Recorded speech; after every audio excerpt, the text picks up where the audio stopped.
Let's bring in Democratic Congressman Seth Moulton of Massachusetts, a member of the Armed Services Committee. Good to see you, my friend. So, Congressman, good to see us. We now have a pathway to end this war in Iran with this 2-week ceasefire. Are you confident this deal will hold?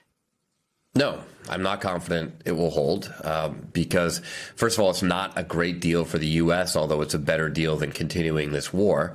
There are a lot of things that Iran has put on the table that that the administration does not seem willing to give them, and with good reason. So we can celebrate a ceasefire because this war was not going well for us. But we should also acknowledge that we had a ceasefire before Trump started this war of choice. What are the things that most concern you that Iran is putting forward that you think puts the U.S. in a losing position?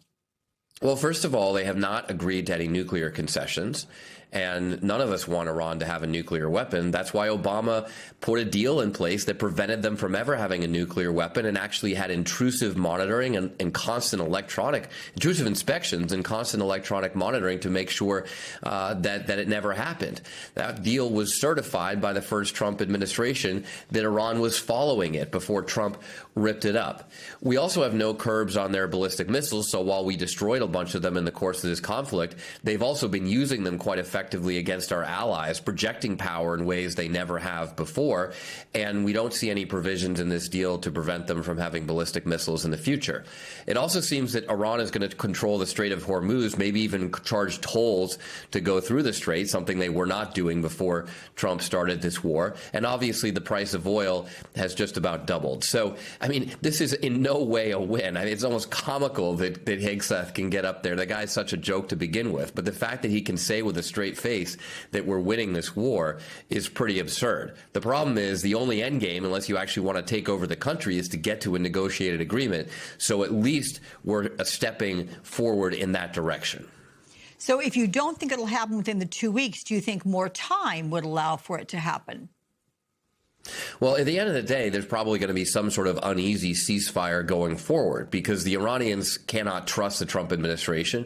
Not only did they rip up the deal America had made with them before, but every time they have gone to the negotiating table, Trump has bombed them. So there's absolutely no trust from the Iranians.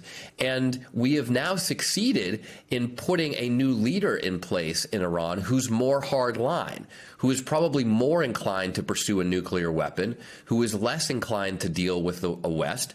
In case we were concerned whether or not he is more hardline, we killed a whole bunch of his family, or Israel killed a whole bunch of his immediate family.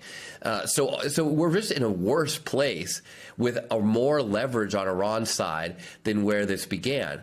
But Alex, it's also important to step back and talk about the consequences for the rest of the world, because this has been a terrible message to send to China, which obviously wants to start a war in the Pacific over Taiwan, because they cannot believe that the U.S. is credible now.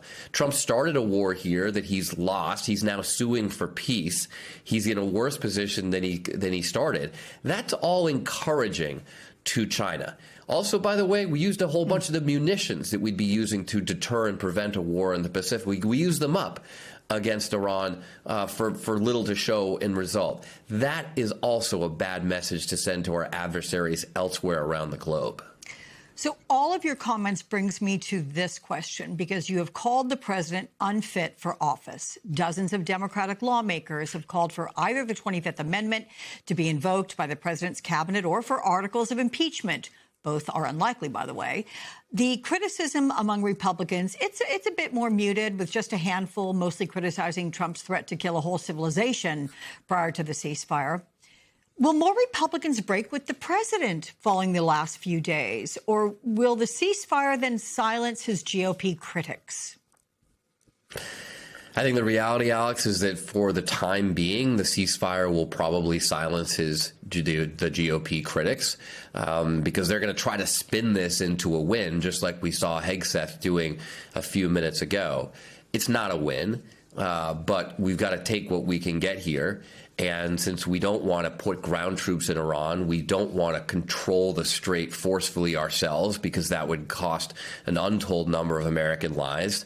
And we certainly don't want to take over the entire country, which would be the only way to actually ensure regime change. Since none of those things are good ideas, even though we know Trump has been contemplating some of them, we should be doing what we can to reinforce this ceasefire and make sure that it turns into a permanent peace.